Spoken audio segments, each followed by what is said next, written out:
రోడ్వేకి స్వాగతం. నిన్నటి వరకు మనం స్లీప్ గురించి అవగాహన చేసుకోవడానికి ప్రయత్నం చేసాం. ఇప్పుడే ప్రాక్టీస్‌లో మటుకు ఏమీ పెట్టొద్దు.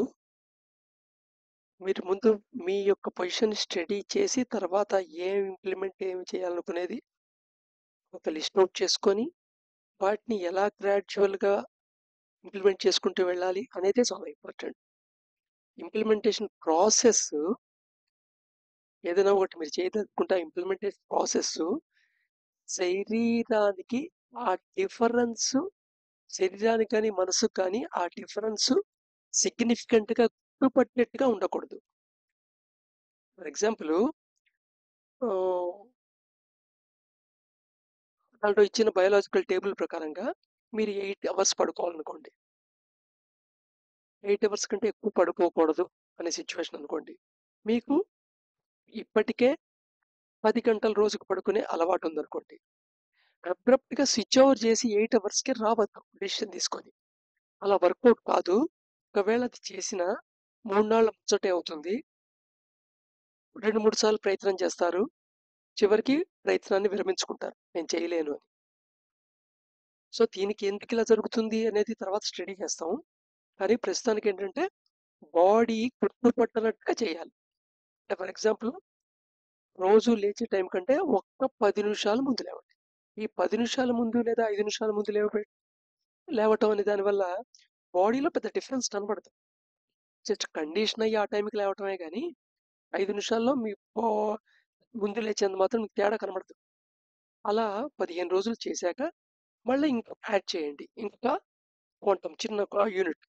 అంటే ఫస్ట్ 10 మినిట్స్ అయితే తర్వాత 20 మినిట్స్ లేదా ఫస్ట్ 5 మినిట్స్ చేసిన తర్వాత 10 మినిట్స్. మీ కేపబిలిటీ బట్టి. బట్ మీరు ఏదో లాస్ అవుతున్నాను, ఏదో కోల్పోతున్నాను అనే భావంతో చేయకూడదు. అనే భావన ఎప్పుడొస్తుంది? మీరు గుర్తుపట్టినప్పుడు. మీరు గుర్తుపట్టని క్వాంటంలో చేసుకుంటూ వెళ్ళాలి. అది ఎన్నేళ్ళైనా పట్టనండి. ఏడాదైనా పట్టనండి.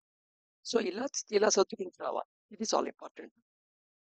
సో, అందుకని దాంట్లో క్వాలిటీ ఆఫ్ స్లీప్ పెంచుకోవడానికి మీరు ఏది ఇంప్లిమెంట్ చేసినా ఇది చాలా ఇంపార్టెంట్.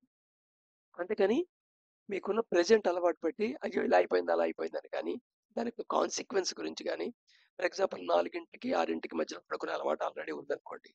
ఆ టైంలో న్యూరాన్స్ డ్యామేజ్ అవుతాయి అని తెలుసుకున్నాం. అయ్యో! నా న్యూరాన్స్ డామ్ అయిపోయాయి ఎలాగా? అయ్యో!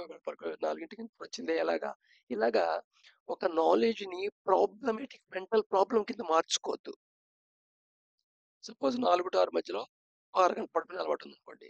25 మినిట్స్‌కి లేచేయండి. వారం రోజులయిన తర్వాత ఓ 20 మినిట్స్‌కి లేచేయండి. ఇంకో వారం రోజులయిన తర్వాత 15 మినిట్స్‌కి లేచేయండి.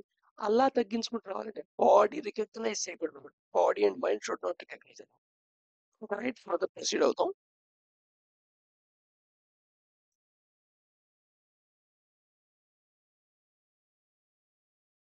టోటల్ ఈ సీరీస్ ఇప్పటిదాకా దగ్గర దగ్గర 50కి అప్రోచ్ అవుతున్నాం మనం. 50 దాటాం. 50 నిన్న నిన్న 50 అయిపోయింది. 50 క్రాస్ చేసి వెళ్ళాం. పర్పస్ ఆఫ్ ఈ ఎంటైర్ వర్క్ అంటే ఏమిటి? Provide an opportunity. ఒక అవకాశం కలిగించడానికి. దేనికి అవకాశం? Of understanding the purpose of life. అసలు లైఫ్ పర్పస్ ఏమిటి? అనేది ఒక క్వెషన్ మార్క్ ఉంటుంది. అసలు నా పర్పస్ ఆఫ్ లైఫ్ ఏమిటి? అని క్వెషన్ ఏసుకొని దానికి మీకొస్తున్న ఆలోచనలు, ఆన్సర్‌లు రాసుకుంటూ ఇది డ్రిఫ్ట్ వాచింగ్‌కి వాడండి అని చెప్పాను. డ్రిఫ్ట్ వాచింగ్‌కి ఎన్ని సార్లైనా వాడొచ్చు ఈ క్వెషన్‌ని. సో, పర్పస్ ఆఫ్ లైఫ్ గురించి కాకుండా వేరే థాట్ ఏదైనా వెళ్తే ఆ థాట్ దేని నుండి ప్రాంప్ట్ అయింది నోట్ చేసుకుంటాం అన్నమాట. జెలసీలోంచి అయింది, ఎగోలోంచి ప్రాంప్ట్ అయింది ఇలాగ. సో, దానికి వాడండి. So, anyway work and progress with in life. ఈ లైఫ్‌లోనే ప్రస్తుతం నడుస్తున్న లైఫ్‌లోనే పర్పస్ ఆఫ్ లైఫ్ గురించి వర్క్ చేయటం, అటు ప్రోగ్రెస్ అవ్వటం, అభివృద్ధి చెందటం అనేది దానికోసమే. అయితే ఇక్కడ సామాన్యంగా ఈ ఆధ్యాత్మిక విషయం, స్పిరిచ్యువల్ విషయాలు, భక్తి విషయాలు అనంగానే లేదా యోగా రిలేటెడ్ విషయాలు అనంగానే ఒక పెద్ద ప్రాబ్లమ్ ఉంది. ఇది మనకు సంబంధించింది కాదు అని గాని, లేదా దీంట్లో ఇన్వాల్వ్ అయితే ఫ్యామిలీకి దూరం అయిపోతామని గాని, ఏదో హిమాలయాకెళ్ళి తపస్సు చేసేసుకుంటున్నట్టు, సన్యాసం పుచ్చేసుకున్నట్టు, ఫ్యామిలీ విషయాలు పట్టించుకోనట్టు, అనుకుంటుంటారు. కానీ కాదు. Vilest living a regular normal existence. ఈ ఉన్న ప్రపంచంలో మనం ఏ ప్రపంచంలో బతుకుతున్నాము, ఆ నార్మల్ ప్రపంచంలోనే మామూలుగానే ఉంటూ అన్ని మనకి ఏవైతే బాధ్యతలు ఉన్నాయో వాటిని నిర్వర్తిస్తూనే will progress in this life అనమాట. గెట్ అది జనరల్గా ఒక అపోహ. యోగా, స్పిరిచువాలిటీ ఇటువైపు వెళ్తే వాళ్ళ ఫ్యామిలీలో ఉంటుంది. ఎందుకంటే మనం చూసింది ఒకటి రెండు క్యారెక్టర్స్ ఎవరినో చూస్తుంటాం ఎక్స్ట్రీమ్ కేసుల్ని.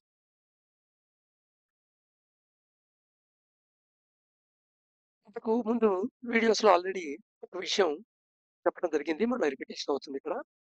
సో ఈ ప్రపంచాన్ని నీ పర్పస్ ఏమిటి అనేది ఏది డిసైడ్ చేస్తుందంటే నువ్వు ఈ ప్రపంచాన్ని ఏమనుకుంటున్నావు. ఈ ప్రపంచం అంతా ఎవల్యూట్ అవుతోంది, నువ్వు కూడా ఎవల్యూషన్ అవుతున్నావు, పరిణామం చెందుతూ ఉన్నావు. పరిణామం ఆగిపోలా, ఇంకా పరిణామం జరుగుతూ ఉన్నావు. ఇంతకుముందు ఫిజికల్ పరిణామం జరుగుతున్నది ప్రామినెంట్ గా కనబడింది, ఇప్పుడు మానసికమైన పరిణామం జరుగుతోంది. అయితే నీ పర్పస్ ఆఫ్ లైఫ్ ఏం డిసైడ్ చేయబడుతుందంటే నువ్వు ఈ ప్రపంచాన్ని జ్ఞానభూమిగా చూస్తున్నావా, అంటే ఈ ప్రపంచంలో ప్రతి క్షణం ఏం నేర్పుతోందో అది నేర్చుకోవడానికి ప్రయత్నం చేస్తున్నావా, లేదా ఈ ప్రపంచాన్ని నువ్వు భోగభూమి అనుకుంటున్నావా, ప్రతి క్షణం నువ్వు ఎంజాయ్మెంట్ చేయడానికే బతుకుతున్నావా. ప్రతి చిన్న విషయంలోనూ బ్రతకడానికి, ఆరోగ్యంగా ఉండటానికి, స్ట్రాంగ్ గా ఉండటానికి అందుకోసం అన్న తింటున్నావా, టేస్ట్ కోసమే తింటున్నావా. ఆ పెన్ను చాలా బాగా రాస్తుంది, స్మూత్ గా రాస్తోంది అని ఆ పెన్నును కొనుక్కుంటున్నావా, ఆ పెన్ను నీకు నచ్చిన కలర్ లో ఉందని కొనుక్కుంటున్నావా, లేదా ఆ పెన్ ఎవరో మీ ఫ్రెండ్ దగ్గర ఉంది సో నీకు అలాంటిది కావాలి అని కొనుక్కుంటున్నావా. సో ఇలా ప్రతి క్షణం ప్రతి విషయంలోనూ ఈ మనం భోగభూమి అనుకుంటున్నామా, జ్ఞానభూమి అనుకుంటున్నామా అనే దాని మీద ఆధారపడుతుంది. ఇక్కడ నేను జ్ఞానభూమి అనుకోండి, భోగభూమి అనొద్దని నేను అనట్లా, భోగభూమి అనుకోండి జ్ఞానభూమి కాదు అని కూడా అనుకోవట్లా. సో దేర్ ఫోర్ మీ యొక్క స్టేటస్ ఫేజ్ ఆఫ్ లైఫ్ బట్టి జ్ఞానభూమి అనే విషయం కూడా గుర్తుంచుకోండి.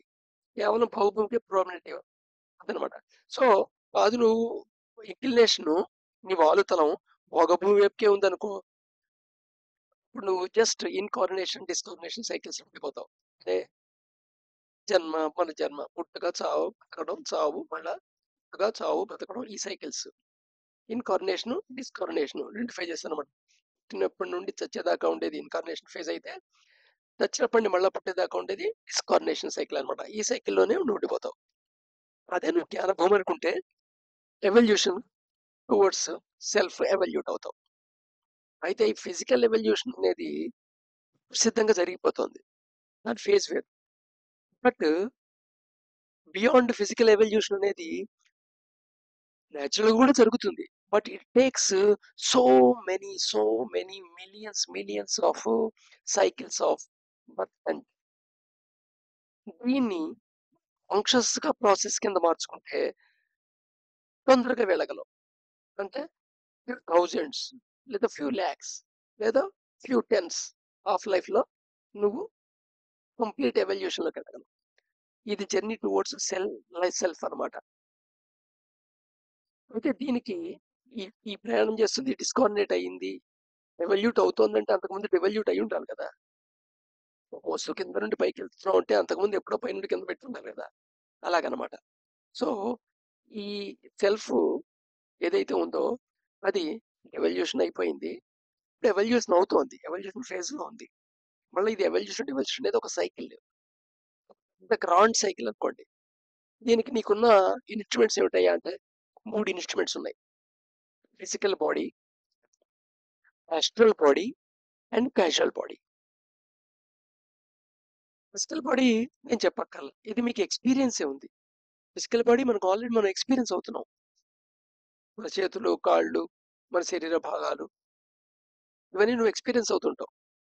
నువ్వు డైరెక్ట్ గా చూసి ఎక్స్పీరియన్స్ కాలేదు, ఓన్లీ నీ యొక్క హెడ్ ఒకటే. నీ హెడ్ ని కేవలం అద్దంలో చూసి రిఫ్లెక్షన్ చూడాల్సిందే తప్ప నీ హెడ్ నువ్వు చూసుకోలేవు. అందుకని మెడ నుండి కింద కింద భాగమే చూడగలవు. డైరెక్ట్ డైరెక్ట్ పర్సెప్షన్ గురించి మాట్లాడుతున్నాను నేను. సో ఇది ఫిజికల్ బాడీ. అలాగే నీకున్న ఇంకో ఇన్స్ట్రుమెంట్ ఏమిటి అంటే ఆస్ట్రల్ బాడీ. దీన్ని మాలిక్యులర్ బాడీ అని కూడా అనొచ్చు. ఇది ఎక్స్పీరియన్స్ అవుతున్నావా అంటే ఎక్స్‌పీరియన్స్ అవ్వట్ల. కానీ ఎప్పుడు ఎక్స్‌పీరియన్స్ అవుతావంటే నువ్వు నిద్రలో ఉన్నప్పుడు ఎక్స్‌పీరియన్స్ అవుతావు. నిద్రలో అప్పుడు నీకు తెలుసు నువ్వు బెడ్ మీద పడుకున్నావని. కానీ నువ్వు కలగంటున్నావు. కలలో నువ్వు మాట్లాడుతున్నావు, తిరుగుతున్నావు, ఒక దేశంలో ఉన్నావు, ఇంటరాక్షన్ చేస్తున్నావు, కలలో అన్ని జరుగుతోంది. ఇదంతా ఎక్స్‌పీరియన్స్ అవుతుంది ఎవరు? ఫిజికల్ బాడీ కాదు. అది మాలిక్యులర్ బాడీ, ఆస్ట్రల్ బాడీ అన్నమాట. సో డీప్ స్లీప్‌లో ఉన్నప్పుడు నీ ఎక్స్‌పీరియన్స్ ఏమిటి? డీప్ స్లీప్ అనే ఒక ఎక్స్‌పీరియన్స్ ఉంది గదా! ఏది కాన్షియస్ లేదు. కల కూడా లేదు. నిద్రలో డీప్ స్లీప్‌లో అప్పుడు ఎక్స్‌పీరియన్స్ అవుతుంది నువ్వు క్యాజువల్ బాడీనన్నమాట.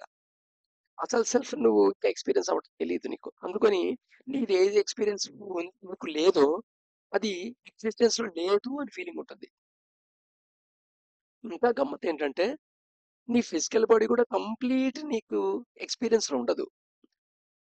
క్యాజువల్‌గా నడిచిపోతూ ఉంటుంది లైఫ్. బట్ ఫిజికల్ బాడీలో పర్టిక్యులర్ బాడీ ఆర్గాన్‌కి ఏదైనా దెబ్బ తగిలినప్పుడు సపోజ్ చిటికెన వేలుకి చిన్న దెబ్బ తగిలితే ఆ చిటికెన వేలు ఉంది అనే విషయం నీకు అవేర్‌నెస్‌లో ఉంటుంది. అలాగా మనస్సు మనకు తెలీదు. కానీ మనసుకి అయినప్పుడు మనసు ఉంది అనే విషయం తెలుస్తుంది. సో కంప్లీట్‌గా హోల్‌గా నువ్వు ఈవెన్ ఫిజికల్ బాడీ గాని, మెంటల్ బాడీ గాని ఏ కంప్లీట్ ఎక్స్‌పీరియన్స్‌లో లేవు. అవి నీకు ఉన్నాయని తెలిసినా. అలాంటిది క్యాజువల్ బాడీ ఎక్స్‌పీరియన్స్ గురించి మాట్లాడాలంటే నీకు ఎంత అవేర్‌నెస్ పెరిగి ఉండాలి? నీ అవేర్‌నెస్ లెవెల్ ఎంత ఉండాలి? సో ఆ అవేర్‌నెస్ పొందినప్పుడు దానికి ఎక్స్‌పీరియన్స్ కూడా వస్తుంది. ఎక్స్‌పీరియన్స్‌లో లేదు కాబట్టి అది ఉండదు అని కంక్లూజన్‌లోకి థాంక్ యూ. ఎక్కువ